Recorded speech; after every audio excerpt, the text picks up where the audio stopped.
Bueno, en este caso me tocó con Marce el 6 de abril de este año. Bueno, el motivo de ingreso se presenta este día a quirófano junto con el servicio de neurocirugía para una cranectomía descompresiva con evocación de hematoma. No, era mío. La enfermedad actual era una paciente femenina de 15 años de edad con diagnóstico reciente de lupus y SAP. El diagnóstico era de un ácido isquémico con transformación hemorrágica, lo que sospechaban, pero también pensaban que podía ser una trombosis venosa central con volcado y desviación de línea media, con criterio quirúrgico. Hablar un poco de los antecedentes de la paciente. La paciente se deriva de Miramar el 25 de marzo por presentar dolor en miembros inferiores asociados a astenia, anorexia, pérdida de peso, en donde se constataban múltiples adenomegalias y hepatomegalia. En el contexto, cuando se interna en clínica médica, intercurre con neutropenia febril y comienza con tratamiento antibiótico. Se realiza PAMO pensando en una neoplasia sin evidencias atípicas. Le realiza una DRL positiva, pero sin los anticuerpos específicos contra treponema, pero se decide realizar un tratamiento con penicilina. Ahí desarrolla una insuficiencia respiratoria aguda, pero se descarta TEP con angiotac. En ese contexto se le realizan varios laboratorios. En estos, los anticuerpos anti-DNA, los FAN, anticuerpos antinúcleos citoplasmáticos, en que dan bastante positivos. También le hacen la IgG de cardiolipina, anticardiolipina, y también da positivo fuerte. En este contexto se realiza el diagnóstico de lupus. ¿Cómo? Se realiza el diagnóstico de lupus y pendientes a. Hablar un poquito rápido del lupus, recordar que es una enfermedad autoinmune que se caracteriza porque afecta a múltiples sistemas, pero generalmente se necesitan 4 de los 11 criterios que tienen para hacer un diagnóstico definitivo, pero ya se puede sospechar con presentar alguno de estos. Como podemos ver, el eritema malar, que las ronchas en las mejillas, el eritema discoide, la fotosensibilidad, las úlceras orales, la artritis que tenía esta paciente, inflamación y dolor con limitación del movimiento, serositis que puede ser caracterizada por una pleuritis o pericarditis, una afección renal con proteinuria, cilindros celulares, afectación neurológica como convulsiones o psicosis en ausencia de medicamentos o trastornos neurológicos, afectación hematológica con anemia hemolítica, leucopenia o linfopenia y trombocitopenia. Y también la presencia de los anticuerpos antinucleares y anticuerpos anti-DNA. Y BDRL positiva, ¿Cómo? que también te da la BDRL positiva que tenía la Claro, paciente, sí. que Acá es por dice el la prueba lupus. positiva falsa de BRL. Claro.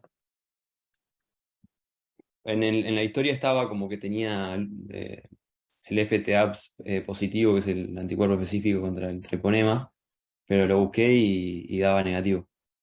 Ah, Así que era un falso positivo.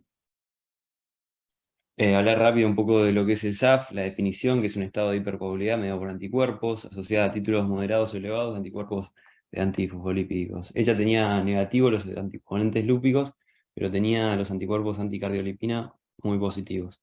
Y la clasificación, que es primario cuando no se asocia a otra enfermedad autoinmune, y secundario cuando se asocia a otras enfermedades, principalmente el LES. Y después lo que es el SAF catastrófico, que es lo que sospechaban en esta paciente. Recordar las alteraciones hematológicas que pueden dar, que esta paciente tenía la trombocitopenia y la anemia hemolítica. Y bueno, la trombocitopenia no descarta la aparición de complicaciones trombóticas, como vamos a ver. Los criterios de diagnóstico del SAF, recordarlos un poco, que pueden ser los clínicos y laboratorios, uno de cada uno, ya nos da pero acordarnos de que el de laboratorio tiene que estar presente por lo menos con una distancia separadas al menos de 12 semanas. Entonces estaba pendiente todavía el diagnóstico del SAF. Y bueno, los criterios clasificatorios del SAF catastrófico que suponían que tenía esto, que era una evidencia clínica de afectación de 3 o más órganos, y el desarrollo de las manifestaciones simultáneas en menos de una semana, la confirmación anatomopatológica de la oclusión de los vasos pequeños calibres en al menos un órgano, y bueno, la confirmación analítica de la presencia de anticuerpos antifosfolípicos. La interpretación que le dieron a ella fue un SAF catastrófico probable, porque no cumplía todos los criterios, ya que no le habían hecho una confirmación anatomopatológica. Pero bueno, estaba ahí. Y el 1 de abril presentó un episodio convulsivo. Se le realiza TAC de encéfalo, que no tiene, sin particularidades. Y ahí inicia pulsos de ciclofosfamida y corticoides pensando en un SAF catastrófico.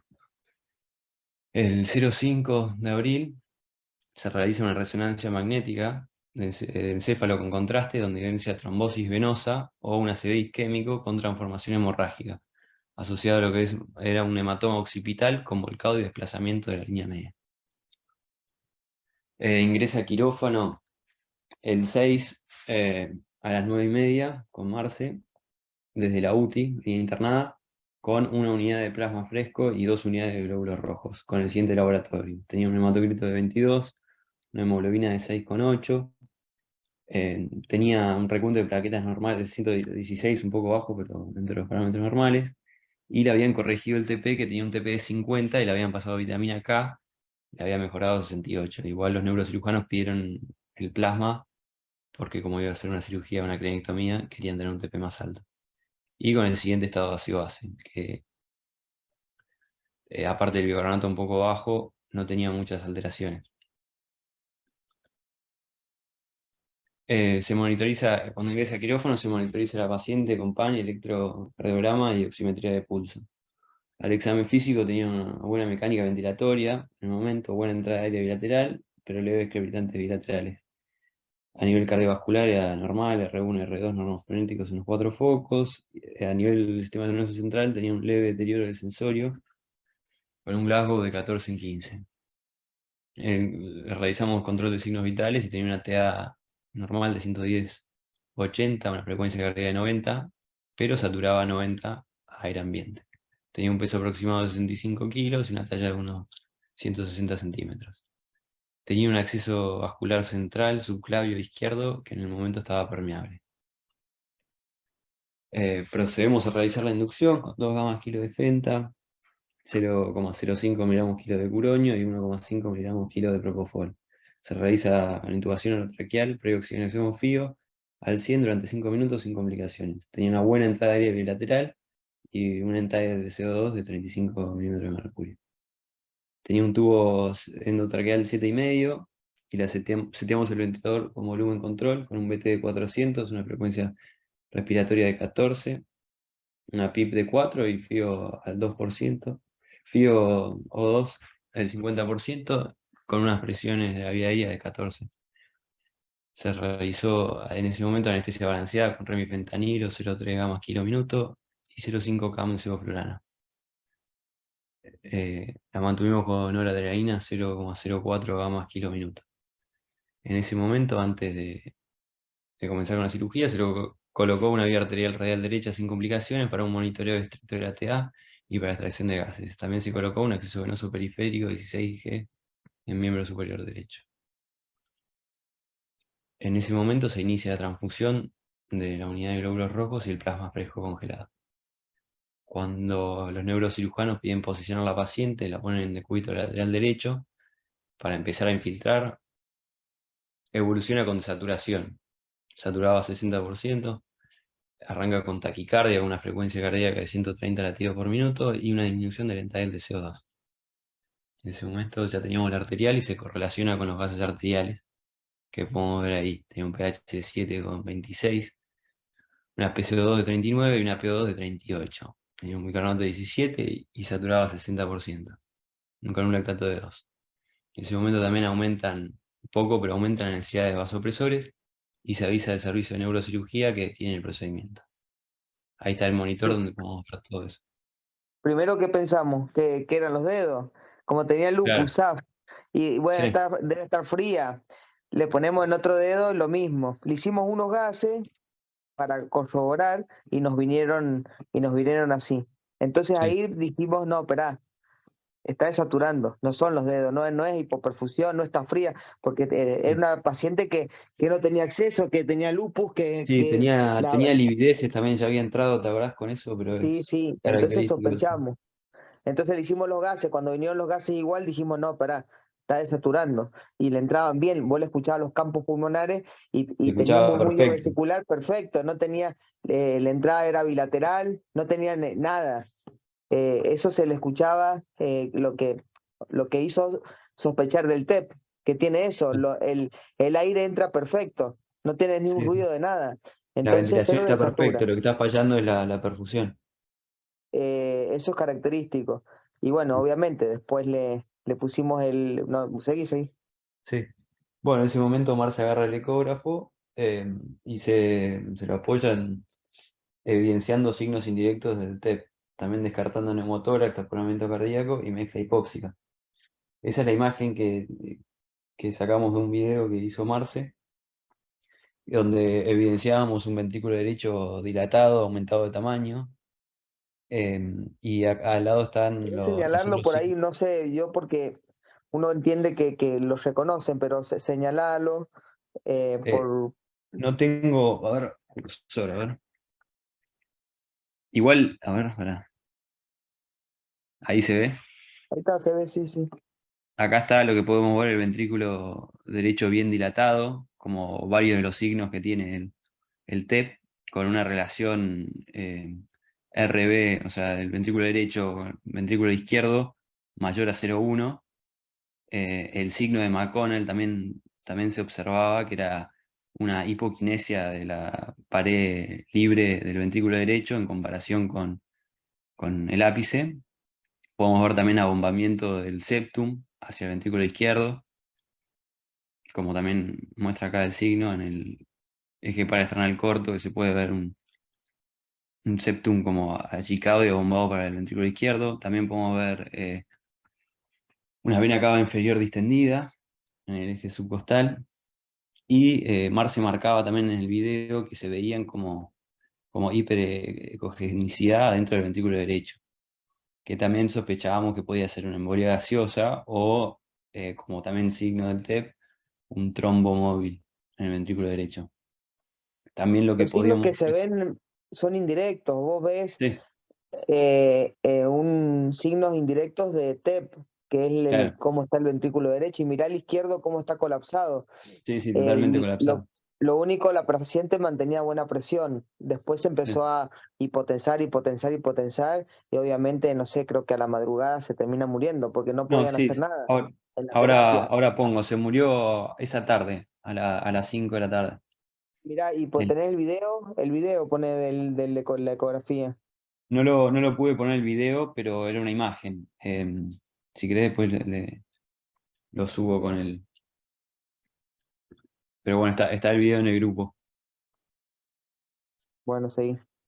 Y otra cosa que me pareció interesante también, de poder realizar el TAPSE en el modo M y vamos a ver una disminución de menos de 16 milímetros, que es la movilidad de la válvula tricúspide.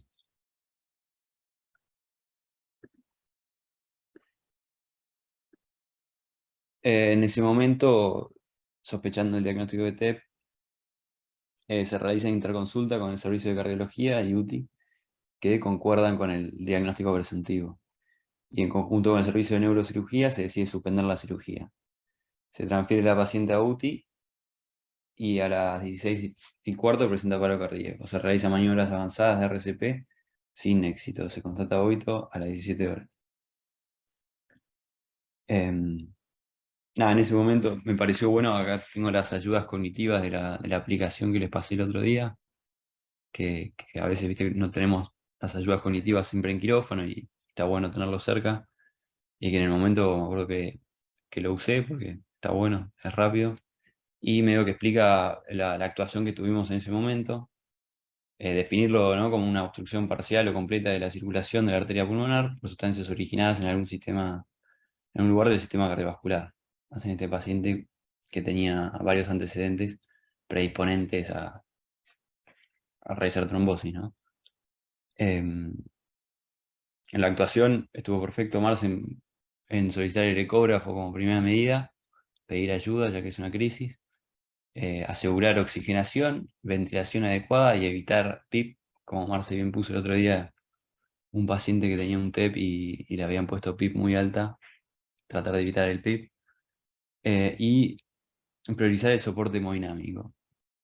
En estos pacientes, si tenés para medir PVC y tienen un nivel normal o bajo, se puede expandir la volemia para mejorar el llenado del ventrículo derecho, pero fundamental usar inotrópicos como nora, dopamina o dobutamina.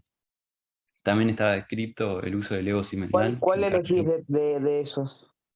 dobuta si hay fallo del ventrículo derecho, porque Mejor la aumenta la dobuta. base. Sí, Nosotros creo que ahí le pusimos dopa, dobuta, no me acuerdo, dopa, pero la dopa te puede aumentar la presión pulmonar, cosa que la claro, dobuta no. Si claro. tenés y Pero tenés que tampoco tener te va a cuidado cambiar, porque la dobuta te puede bajar la presión, entonces, o sí, sea, la también. TAM. Entonces tenés que siempre Pero asociarlo. no lo podés asociar a otro inotrópico para evitarlo. Sí, sí, sí, Sí, con Nora. justamente, con Nora. Pero estaba esto de levosimendan, que también habían varios estudios que Sí, en pero el cardio lo usan levosimendan bastante. tarda en actuar, no es inmediato. El levosimendan Claro, sí se puede usar, obviamente, igual que la milginona, que tiene te disminuyen las presiones pulmonares claro, y aumenta la y no te contractilidad aumenta del... tanto la frecuencia, sobre todo en pacientes que pueden llegar a estar con patología isquémica coronaria, pero no era el caso. Bueno, en esta paciente no se confirmó el diagnóstico de TEP porque es con Angiotac, pero se sospechaba y era el diagnóstico más probable. Y en esta paciente, como vemos ahí, el tratamiento trombolítico y el anticoagulante está contraindicado porque estaba con un sangrado activo, entonces mucho no se podía hacer. Haciendo un repaso de la bibliografía, vi que en estos pacientes lo que está recomendado es la trombectomía, que puede ser percutánea o embolectomía quirúrgica. Después acá lo de establecer el diagnóstico, lo que hablamos recién, que si la paciente está en shock o hipotensión y tenemos angiotac disponible inmediatamente, la vamos a preferir, pero en el caso de no tenerlo o estar muy dinámicamente estable, se prefiere el uso de ecocardiografía transtorácica, en donde se va a evaluar la hipertensión pulmonar aguda con la disfunción del VD y el trombo móvil. Si no tiene ninguna de estas, eh,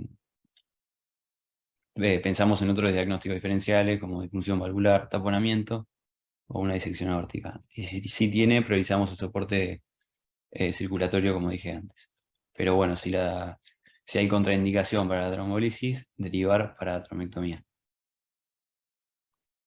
Los diagnósticos diferenciales, nombrarlos así un poco rápido, que Marce dijo que eran importantes, el TRALI, la embolia gaseosa y la mezcla hipóxica. Encontré este paper de TRALI que lo definía como una injuria pulmonar aguda que se desarrolla durante o dentro de las 6 horas de transfundir cualquier derivado de sangre, que pueden ser plasma, unidad de glóbulos rojos o plaquetas. En ausencia de otros factores de daño pulmonar agudo, como sepsis, neumonía o aspiración, y se transfunde al paciente, el diagnóstico es claro. Pero generalmente cuando tiene otros factores de riesgos, puede ser una combinación de las dos. Lo que tener en cuenta es que el tratamiento es básicamente de soporte y no hay mucho tratamiento específico. Y bueno, la incidencia varía un poco, pero es entre 1 a 500 unidades transfundidas en estudios más viejos, pero faltan como estudios nuevos para elucidar los mecanismos y sacar métodos efectivos para prevenir la enfermedad. Después Trali y el hablando con otro Pico, que, Trali Taco, acordate, Trali es más sí, de distrés respiratorio por la transfusión y Taco es un edema agudo de pulmón por la transfusión. Creo claro, que Manga tuvo un Trali, sería, después tuvo un Trali en la 25 hace creo que un par de años. sería Transfundió por sobrecarga y cardíaca el taco. ese es el Taco, sobrecarga Sí. cardíaca y el Trali es por distrés. Eh, pasan, no es frecuente, pero pasa. Pero bueno, en Yo esta cuando, paciente no se ocultaban rales, no tenía edema no, agudo. no, esta Por paciente eso no no. tenía Trali, no, se escuchaba Taco, perfecto el sí, pulmón. En esta paciente no era ni Trali ni Taco, sí, sí. sí. Y aparte no tiene por qué dilatarte así el BD, como un bombado, estaba con una presión impresionante, Sí, no olvidate. Y súbito, viste que fue súbito, sí, estaba sí, lo más bien y de repente, pum, la pusimos de costado y cayó la saturación, así fue algo súbito, que es típico del TEP. sí, sí. Bueno, lo hablé con Pico el caso, que es el neurocirujano, Y me recomendó esta guía que me pareció muy interesante, actualizada, que habla de los niveles y grados de evidencia de ciertos manejos. La fisiopatología habló bastante Ariel en su clase, nombrarla así por arriba nomás, que se va a dilatar el ventrículo derecho, que lleva a una disminución en la contractilidad del ventrículo derecho, que lleva a una disminución en la precarga del ventrículo izquierdo, y así llevando a un gasto cardíaco disminuido, y llevando a un shock obstructivo, que es como una cadena, ¿no? Lo que me parece interesante del paper este también que te marcaba que tenemos ciertos marcadores de disfunción ventricular derecha. Esto, Seba Suranga me comentó también que tuvo un TEP hace poco, creo que con Santi, que querían medir estos marcadores, porque al distenderse, o sea, aumentar las presiones en el ventrículo derecho, se asocia a un estiramiento del miocardio, que lleva a una liberación del péptico, el PNBP y el ProNBP. Natriurético auricular. Y reflejan directamente la severidad de la disfunción y el compromiso hemodinámico. Habían varios metaanálisis que marcaban en 1100 pacientes que los pacientes que tenían el ProNP aumentado tenían un riesgo eh, aumentado de muerte temprana y de outcomes adversos, hasta del 10 al 23%. Saber que no son muy específicos, pero sí son sensibles. Después, me parece interesante lo del tratamiento del TEP, que hablaba un poco el paper y hablaba sobre qué precauciones tomar con cada medida, con cada estrategia. Acá hablaba de la optimización de volumen, con una carga de volumen de índice de resolución fisiológica menor a 500 en 15 a 30 minutos, pero considerarlo en pacientes con, como dijimos antes, presiones venosas centrales normal o disminuidas. Ya que sobrecargar a un ventrículo derecho puede empeorar la interdependencia ventricular y reduce el gasto cardíaco. Acá lo de la NORA, de 0,2 a 1 gamma kilo minuto, que aumenta la TA y recupera la perfusión coronaria, el gradiente. Y la DOUTA de 2 a 20 gamma kilo minuto, que mejora el inotropismo del ventrículo derecho y disminuye las presiones de llenado. Y como bien dijeron, puede agravar la hipotensión arterial si se usa sola, sin un vasopresor. Entonces siempre asociarla a otro vasopresor y tener en cuenta que puede gatillar o agravar arritmias. También hablaba de ECMO, pero como una medida de soporte corto término.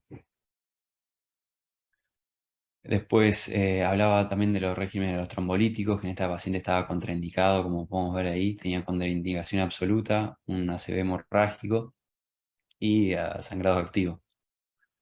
Pero bueno, entonces esto se descartó en esta paciente y en este paper habla un poco de qué hacemos con estos pacientes que tienen contraindicación para la anticoagulación y para la terapia trombolítica. En este paciente tenía un nivel, baja evidencia, porque todos los estudios son retrospectivos y cohortes, pero tenía un grado de recomendación alto, que hablaba de la embolectomía quirúrgica, que es recomendada en pacientes con TEP de alto riesgo, en cuales la terapia trombolítica está contraindicada o ha fallado. Busqué los papers que hablaba de o sea, la bibliografía de la guía que me mandó Pico, y hablaba sobre la embolectomía, que básicamente se refiere a la fragmentación o extracción mecánica del trombo, que puede ser percutánea o quirúrgica.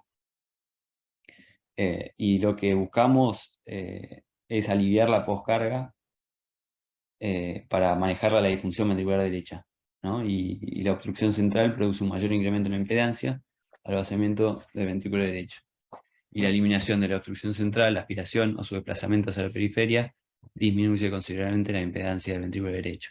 Acá encontré este catéter Aspirex, que publicaron un estudio hace poco de 18 pacientes con TEP masivo y inestabilidad hemodinámica que fueron tratados con fragmentación y aspiración, teniendo un porcentaje de éxito de 89%, definida como mejoría en la saturación de oxígeno y presión arterial sistémica.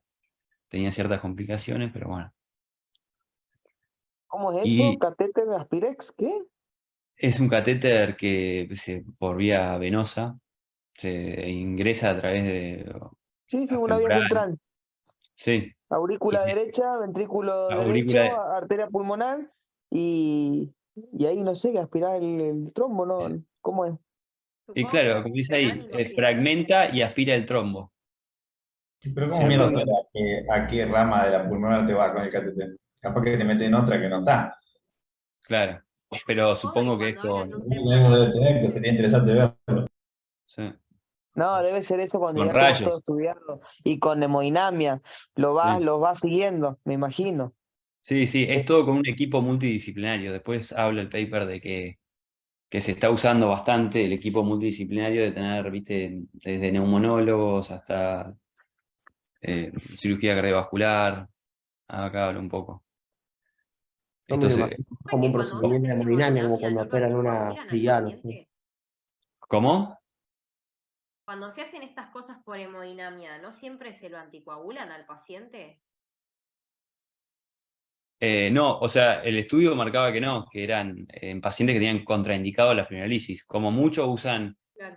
streptokinasa, pero No, no, localmente. no. Pero una cosa es que tenga contraindicada la fibrinolisis y otra cosa es que lo anticoagule, son dos cosas totalmente distintas. Una es estreptokinasa o RTPA y otro es heparina o Claro, claro. noxa o lo que lo anticoagule. Pero sí, si viene hemodinamia, generalmente lo anticoagulan. No sé qué esta paciente si hubiese podido anticoagularse para hacer eso. Claro, por eso digo, una paciente, Claro. por ejemplo, con un sangrado activo a nivel cerebral, hacerle bastantes unidades de heparina en una sala de hemodinamia, no sé qué tan beneficioso sería para este caso. Claro. Bueno, medio que me entró la misma duda y busqué este paper que habla del tratamiento en pacientes que tienen contraindicaciones eh, para cualquier tipo, o sea, anticoagular o terapia trombolítica.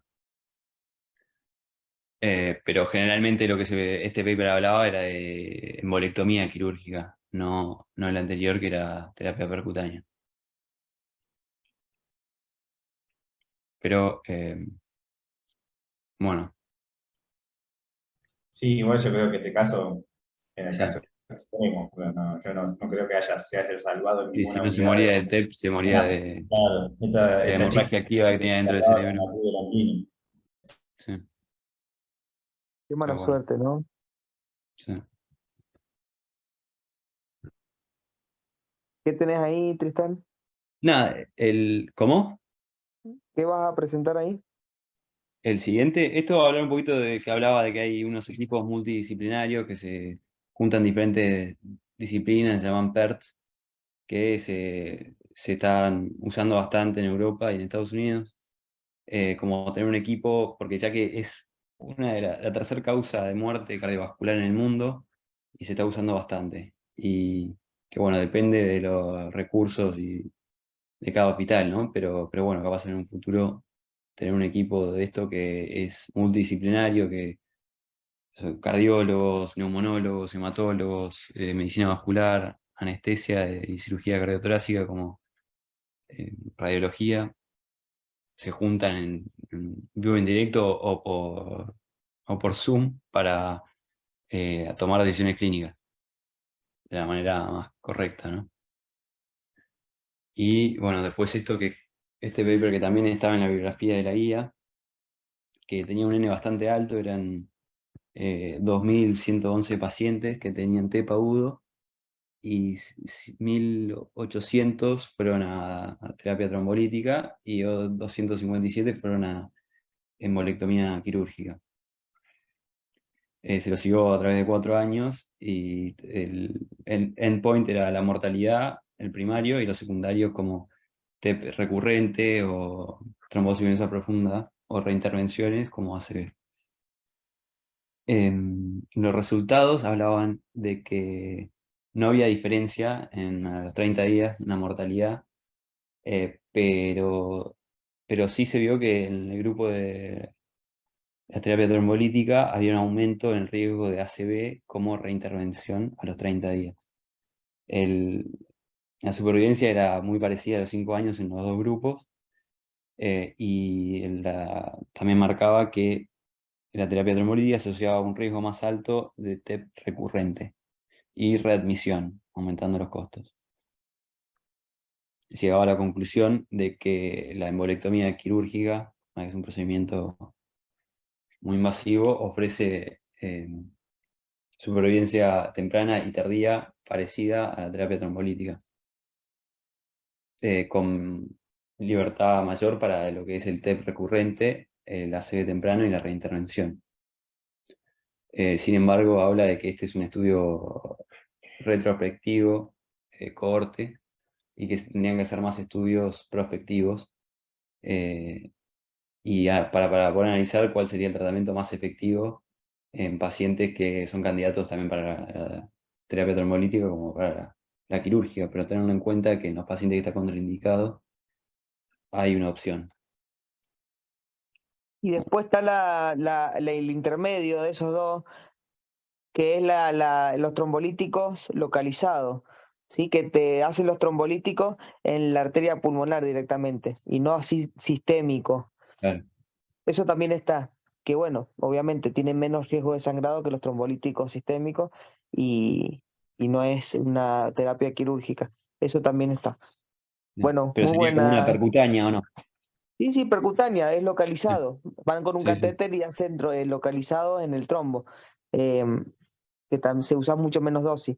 Muy buena el caso, Tristán. Muy Muy bien lindo, bueno. presentado. re completo. Mira, Gracias por la ahora atención Emma, y Emma, Lo compartir encontré, la Marce. pantalla. Bueno, ¿Cómo? No lo encontré. ¿Alguien tiene el video de...? yo lo tengo. ¿Quieren que lo suba al grupo de vuelta? No, mostrarlo acá, No, compartir la compartilo. pantalla de tu celular. Así queda queda grabado. A ver, ahí lo busco. Que me meto en el WhatsApp. Y mostrarlo acá, así queda grabado en el caso. Dale, sí. Igual en PowerPoint podés cargar videos. Sí, pero no sé por qué no me había dejado, pero ya lo subo. Agrandalo. El ventrículo derecho se ve si pasas a un volumen, pasas a un trombo, en la punta se ve algo,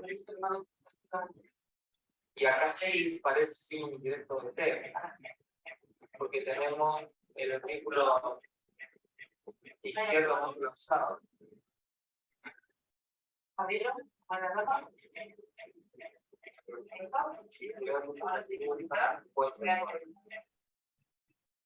Se vean. Ahora sí, si le pegas ahí.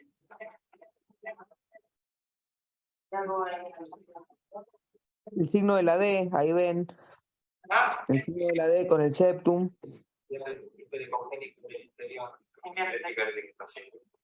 Y el signo de McCormick, como decían, que se mueve la punta, pero no la pared libre. Son signos indirectos de TEP. El de la D en eje corto, y en 4 cámaras se puede ver la punta que se mueve y la pared libre no. Obviamente, y el ventrículo derecho más grande que el izquierdo, lo está colapsando.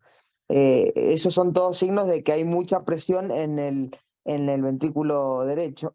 Y sin saber ningún signo ni nada, a simple vista parece que está rotado. Lo derecho parece izquierdo y lo izquierdo derecho, por los tamaños. Así que cuando vean eso, cuando el ventrículo derecho en las diferentes cámaras se ve mucho más grande o con mucha más presión que el izquierdo, con signos indirectos, con solo ver el tamaño, ya piensen que hay hipertensión pulmonar, que algo está pasando. Y obviamente si se correlaciona de forma aguda con desaturación, taquicardia y descompensación hemodinámica, es un TEP. Bueno, muy buena, Tris. Nos vemos el jueves. Dale. Chao, chicos. Nos vemos.